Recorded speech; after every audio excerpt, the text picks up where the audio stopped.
जय महाराष्ट्र मंडळी. अहिल्यानगर जिल्ह्यात स्मार्ट मीटरच्या वाढत्या तक्रारीवरून आता राजकीय वातावरण तापलेलं आहे.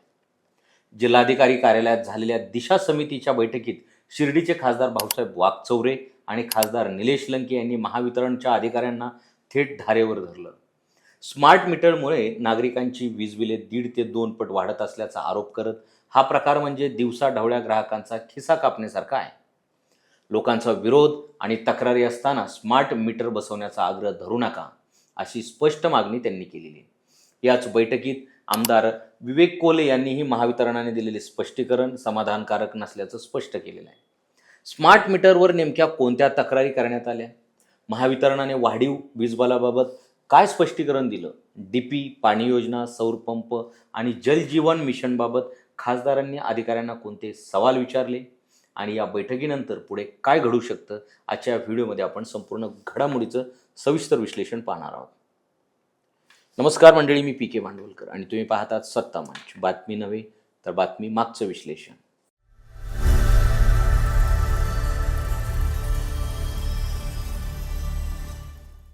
मंडळी, चला तर मग मुद्देसूद पाहूया नेमकं काय घडलं. मुद्दा नंबर 1, स्मार्ट मीटरवर खासदारांचा आक्रमक विरोध का होता? जिल्हाधिकारी कार्यालयात झालेल्या दिशा समितीच्या बैठकीत स्मार्ट मीटरचा मुद्दा सर्वाधिक गाजला. खासदार भाऊसाहेब वाकचौरे आणि खासदार निलेश लंके यांनी महावितरणाच्या अधिकाऱ्यांना नागरिकांच्या वाढत्या तक्रारीबाबत जाब विचारला. खासदार वाकचौरे म्हणाले की स्मार्ट मीटर बसवल्यानंतर अनेक नागरिकांची वीज बिले पूर्वीपेक्षा 1.5 ते 2 पट वाढून येत आहेत. त्यामुळे सामान्य माणूस आर्थिक अडचणीत सापडत आहे. अशा परिस्थितीत लोकांचा विरोध आणि सतत तक्रारी येत असताना महावितरणने स्मार्ट मीटर बसवण्याचा आग्रह धरणं योग्य नाही. हा प्रकार म्हणजे दिवसाढवळ्या ग्राहकांचा खिसा कापण्यासारखा असल्याची टीकाही त्यांनी केली. खासदार निलेश लंके यांनी सांगितलं की स्मार्ट मीटरबाबतच्या तक्रारी घेऊन नागरिक थेट लोकप्रतिनिधींकडे येत आहेत. मुख्यमंत्री स्वतः स्मार्ट मीटरबाबत सावध भूमिका घेत असताना अधिकारी अजूनही हे मीटर बसवण्याचा आग्रह का धरत आहेत, असा थेट सवाल त्यांनी उपस्थित केला. मुद्दा नंबर 2, महावितरणने वाढीव वीज बिलाबाबत काय स्पष्टीकरण दिलं? मंडळी, खासदारांच्या प्रश्नांना उत्तर देताना महावितरणचे अधीक्षक अभियंता रमेश पवार यांनी वेगळं स्पष्टीकरण दिलं. त्यांच्या म्हणण्यानुसार स्मार्ट मीटर बसवल्यानंतर सुरुवातीच्या काळात जुन्या मीटरचं बाकीचं बिल आणि नव्या मीटरचं बिल एकत्र आल्यामुळे पहिलं बिल जास्त दिसत आहे. प्रत्यक्षात स्मार्ट मीटरमुळे वीज दर वाढलेला नाही, असा दावा त्यांनी केला. तसेच नागरिकांच्या शंका दूर करण्यासाठी महावितरणकडून विशेष शिबिर आयोजित करण्यात येणार असून जुन्या आणि नव्या मीटरचं प्रात्यक्षिक दाखवून बघितलेलं फरक समजावून सांगितला जाईल, अशी माहिती त्यांनी दिली. मात्र आमदार विवेक कोले यांनी महावितरणचं हे स्पष्टीकरण समाधानकारक नसल्याचं स्पष्ट सांगत नागरिकांच्या तक्रारी गांभीर्याने घेण्याची मागणी केली. आता पाहूयात मुद्दा नंबर 3, डीपी आणि पाणी योजनाबाबत कोणते प्रश्न उपस्थित झाले. मंडळी, बैठकीत ग्रामीण भागातील वीज पुरवठ्याचाही मुद्दा जोरदार चर्चेत आला.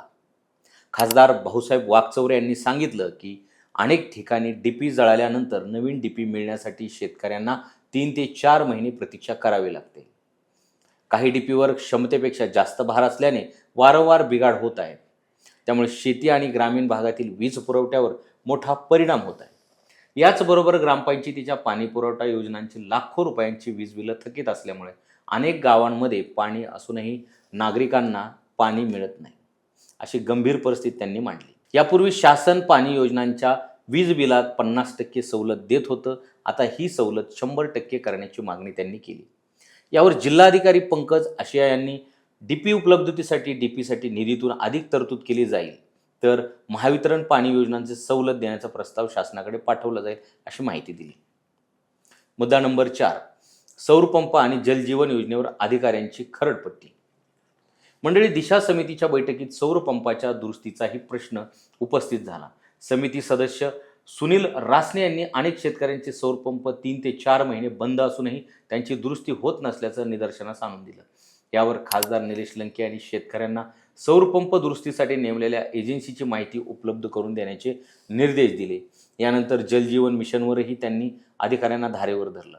2022 मध्ये मंजूर झालेल्या 830 योजनांपैकी केवळ 274 योजना पूर्ण झाल्या असून 556 योजना अजूनही प्रगतीपथावर असल्याचं अधिकाऱ्यांनी सांगितलं. यावर संतप्त होत खासदार लंके म्हणाले, 4 वर्षात योजना पूर्ण झाल्या नाहीत तर पुढील 2 वर्षात त्या कशा पूर्ण होणार? काही अधिकाऱ्यांना 2दा निलंबित करायला हवं, अशा शब्दात त्यांनी नाराजी व्यक्त केली. मुद्दा नंबर 5, कोपरगावच्या 277 कोटींच्या योजना का रखडल्या? आमदार विवेक कोले यांनी कोपरगाव तालुक्यातील रखडलेल्या पाणी योजनांचा मुद्दाही बैठकीत मांडला. त्यांनी सांगितलं की 277 कोटी रुपयांच्या योजना मंजूर होऊनही एकही योजना पूर्णपणे सुरू झालेली नाही. नवीन योजना सुरू करण्यासाठी जुन्या योजना बंद करण्यात आल्या, मात्र आता नवीनही सुरू नाहीत आणि जुन्याही बंद आहेत. यावर जीवन प्राधिकरणाच्या अधिकाऱ्याने सांगितलं की अंदाजपत्रकापेक्षा खर्च वाढल्यामुळे ठेकेदार काम करण्यास तयार नाही. काही एजन्सीवर दंडात्मक कारवाईही करण्यात आली आहे. मात्र आमदार कोले यांनी जबाबदार अधिकाऱ्यांवर कारवाई करून या योजनेचं तातडीने पूर्ण करण्याची मागणी केली. मुद्दा नंबर 6, पुढे काय घडू शकतं? मंडळी, स्मार्ट मीटर, वाढीव वीज बिल, ग्रामीण वीज पुरवठा, डीपी, पाणी योजना, सौर पंप आणि जल जीवन मिशन या सर्व मुद्द्यांवर दिशा समितीच्या बैठकीत लोकप्रतिनिधींनी प्रशासनाला स्पष्ट इशारा दिलेला आहे की आता महावितरण नागरिकांसाठी विशेष शिबिर घेऊन स्मार्ट मीटरबाबतचा संभ्रम दूर करण्याचा प्रयत्न करणार आहे.